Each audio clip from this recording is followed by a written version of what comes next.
Jaipur periodical press of India PPI की नवनियुक्त जिला कार्यकारिणी का पहला सम्मेलन रविवार को यहां गोपालपुरा स्थित पर्वतीय समाज भवन के सभागार में आयोजित हुआ, जिसमें पत्रकारों की विभिन्न समस्याओं को लेकर आगामी आंदोलन और संगठन के विभिन्न कार्यक्रमों पर चर्चा की गई। सम्मेलन में पीपीआई के प्रदेश अध्यक्ष सन्नी आत्रेय ने पत्रकारिता की वर्तमान चुनौतियों का जिक्र करते हुए कहा कि लोकतंत्र के चौथे स्तंभ के रूप में हम पत्रकारों की अहम भूमिका है। समाज की विभिन्न समस्याओं को हम पत्रकार अपनी जान की परवाह किए बिना उठाते हैं। सभी साथी एक मिशन के रूप में पत्रकारिता के जरिए देश और समाज के विकास में योगदान कर रहे हैं, लेकिन मौजूदा परिस्थितियों में सरकारों से हमें कोई सहयोग नहीं मिल रहा है।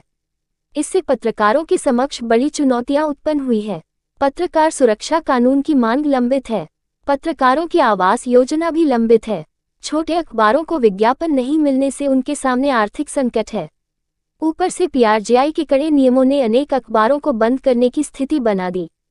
इसी क्रम में पीपीई के प्रदेश उपाध्यक्ष लक्ष्मीकांत पारिक ने पिछले 5 सालों ने पीपीआई द्वारा पत्रकारों के हितों के लिए किए गए संघर्ष एवं आंदोलन की याद दिलाए। उन्होंने कहा कि गत वर्षों में प्रदेश अध्यक्ष सन्नी आत्रेय के नेतृत्व में पत्रकार सुरक्षा एवं पत्रकारों को मिलने वाले परिलाभ को लेकर विभिन्न धरना प्रदर्शन राजधानी जयपुर में आयोजित किए गए हैं। साथ ही विशेष तौर पर यह आह्वान किया गया कि जब भी किसी पत्रकार साथी जरूरत या मदद की आवश्यकता हो तो सभी संगठन के साथी एक साथ खड़े होते हुए एक स्वर में आवाज को बुलंद करें। इससे एक दूसरे को संबल के साथ ही संगठन को मजबूती मिलेगी। बैठक में वरिष्ठ पत्रकार रूपेश टिंकर ने कहा कि अकेले जयपुर के 1949 अखबारों को पीआरजीआई ने डिफंक्शन करार दिया है। ऐसे हालातों में सभी को एक दूसरे का सहयोग करते हुए चुनौतियों से पार पाना होगा।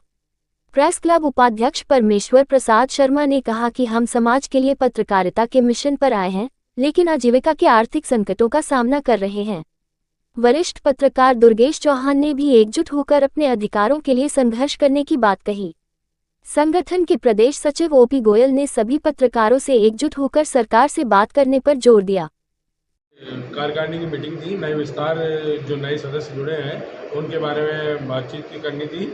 उन सबका इंट्रोडक्शन भी हो गया, लेकिन इसमें इसके साथ साथ ही जो पत्रकारों की जो बेसिक समस्या है उनके बारे में विचार किया गया, जैसे पत्रकार आवास योजना, पत्रकार सुरक्षा कानून, पत्रकार आर्थिक कानून और जो छोटे मझोले पत्रकारों को विज्ञापन नहीं मिलते हैं उसके बारे में चर्चा हुई। और उसके लिए फिर आगे इस तरह की जो कई घटनाएं हैं जो उनके पत्रकारों की समस्या है उनको लिए योजना बनाई गई। आगे अगर सरकार ने हमारी नहीं मानी तो हम आंदोलन की राह पकड़ेंगे, क्योंकि पत्रकार सुरक्षा कानून सबसे पहले हमने ही राजस्थान में शुरू किया था।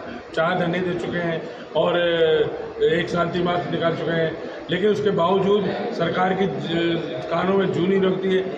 ठीक है कि वो कुछ समस्याएं थी, उसमें से कुछ समस्याएं हमारी पूरी भी की है, लेकिन अब जो मेन बेसिक उद्देश्य है वे भी अभी जो नियम कायदे बने, आरएनआई अखबार जो शूटिंग से कन्वर्ट हो गया उसके अपलोड करना पड़ता है, तो वो सब चीज़ें जो भी है समस्या है हम सरकार से बैठकर बातचीत भी करेंगे और अगर नहीं मानी तो आंदोलन करेंगे। जो जायज़ मांगे हैं पत्रकारों की वो पूरी होनी चाहिए। हमारा बस ये है, हम आने वाले समय में आंदोलन करेंगे।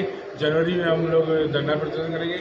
अगर हमारी कुछ मांगी मान नहीं गई तो उस हिसाब से करेंगे। बस यही कहना है। पीरियोडिकल प्रेस का सुरक्षा व उनकी अन्य समस्याओं से जो जूझ रहे हैं उनके साथ हम कंधे से कंधा मिलाकर के खड़े